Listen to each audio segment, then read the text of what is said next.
Okay, this is my second, maybe third, you could say, attempt at a playthrough through Railsim, which is, I think, technically an 8-bit train simulator. It is a little bit lacking by today's standards, to say the least, even though it was made in the year 2000. The graphics that resemble 4-bit. There's the list of routes you can drive. I've added the ones from Adirondack North on down because those are real life routes, except for the test track. I'm actually going to use one of the fictional routes at the top, the Redwood-Blacktown route. There are a few other authentic Railsim routes out there too, some of which come with Railsim, including Tehachapi Loop and some British routes as well by Vern Moorhouse. When you choose a route, you get this grade map with the stations, the mileposts, and the speed limits.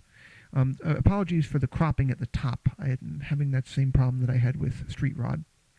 I would really like to see some advice on how to properly screencast DOSBox on Open Broadcaster because I'm having a lot of trouble getting it to work for me.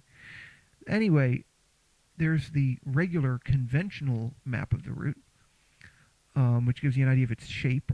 Then we press enter to accept, and it gives us the employee timetable with comments.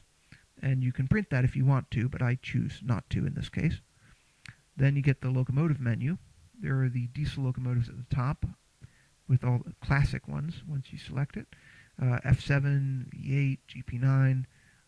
There isn't a Dash 8 on there, but there's an AC 4400 CW. I'm going to actually use the SD40-2 because it's the most popular with the SD40. It's the most popular freight locomotive in North American rail history. It's got 3,000 horsepower and 6 axles. I'm going to use 4 of them just because I'm going to use a very heavy train. So 4 units. And then the mixed freight, the manifest, which I'm going to increase to 65 cars, which drives my tonnage without locomotives up to 5,720 tons. With the locomotives, as you'll see, it's far more than that, because SD40s were fairly heavy locomotives. You can name your train, but in this case it's a freight, so I will not. So there we have the cropped loading announcement at the top there. I really wish I could fix that. 6,512 tons total for the train, which gives it a maximum equipment speed of 60 miles an hour because it's a manifest, really more than the weight. Then we get the timetable, German style, station by station, even if we're not stopping. We can accept the schedule and accept the train. Then we go to the cab. The sound, you can maybe hear, is very crude, very 8-bit sounding. I'm not really particularly thrilled by the sound or the graphics or anything except for the physics and the choices. I think that this is a very easy simulator to develop for. I think that it gives you a very good sense of train physics. I've worked on real trains. They're vehicles with a lot of inertia, to say the least. In this case, it's going to take me the better part of a minute or two to get this train rolling, because first the brake release has to work its way back through the train, and then I have to actually get the weight moving, slowly notching the throttle out so as not to spin the wheels and slip all over the place. I have my timetable over on the right there. Unfortunately, another drawback of Open Broadcaster is that I'm having a lot of trouble getting decent resolution out of it. There is a lot of data on these screens, and unfortunately you can't see it very well from this. I have been trying to figure out how to get that fixed, and again, any advice would be welcome. Now, you normally would get a highball command if your schedule dictates it's time to go. If you have a passenger train, if you have a freight train in Railsim, the signal simply switches over, and then you end up with the opportunity to start at your own pace, which you need with a freight. So I've released the brakes, and it still isn't moving yet.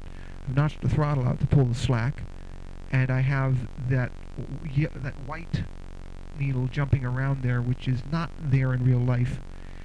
That's actually an accelerometer, which tells you whether your train is actually moving, which is useful when the graphics are this crude, actually. So the train will start to move any second because it's finally reporting that we're accelerating. So the speedometer should crack. There it goes. And we'll be pulling out of that tunnel any minute. Then we'll be accelerating out through the station there, which is South Hill. That's a fictional station because the whole route is fictional. Then I'm going to actually cut this run short once we reach the first signal on the route, as opposed to the first signal at all, because just like a flight simulator, this is very, very time consuming. I think that you don't want to watch a video that drags out over 25 minutes, which was the original length of this video. I have basically a basic YouTube account, a basic Ipernity account. I recently joined Vimeo, and the fact is, all of these have some limits on what you can upload if you are just a free account holder. So anyway, we're coming out of the tunnel here. The tunnel is actually very realistic in how dark it is, which is a drawback of a lot of simulators that have better graphics, ironically enough. Really, tunnels are quite black inside. The locomotives in Railsim are entirely red. Every single one of them is red, which I think is a legacy of the original Railsim being a German simulator. And of course, most Deutsche Bahn locomotives are red, so that's probably why. That was true even back in the year 2000 when this was made. The platforms in the stations are all high platforms in the European style. Again, that's a legacy, I think, of the original Railsim. The lights over the platforms look a little bit European too. So anyway, you get a generic station layout with the platforms and the station buildings being all standardized. Again, crude graphics, even if the simulator is a pretty decent simulator. Then, if you look way down in the distance there's the next signal gantry already visible. I have to take it easy, though, at 15, miles an hour, because I have to be ready to stop for that, because the previous signal indicated that the next signal would be red. That doesn't mean it can't change in the meantime, but I have to be ready to stop at the next signal. So around the bend, we can see the signal. Any minute we'll be able to actually identify what it's telling us. And it's green, so that means that I can gently accelerate out of here. I don't want to spin my wheels, of course, but it's safe at least to accelerate up to the full line speed of 45 miles an hour, soon to be 60 miles an hour, after another signal. Actually, no, after this signal. So we ease the throttle out, and any second I'm going to jump ahead to the end because I know you don't want to watch this the whole day. But you can see it's accelerating up as I intended. And now I'm at the end. There's the score in percentages: safety of the run, quality of the run, timekeeping, and quality, which really means the ride quality. I missed one there. The economy also matters. And these are graphs indicating performance. So I went 62 miles an hour when maybe I shouldn't have. I should have gone 60. But it's within safe thresholds, within 2 miles an hour. Well below the line speed there because it's a freight train and it's a passenger line. And that's it, basically. You get scored very thoroughly in this, and it's quite challenging, which is another appeal of it. It's much stricter than some other simulators, except for that some of the other simulators have a very strict derailment model that's unrealistic, actually. So this is pretty good.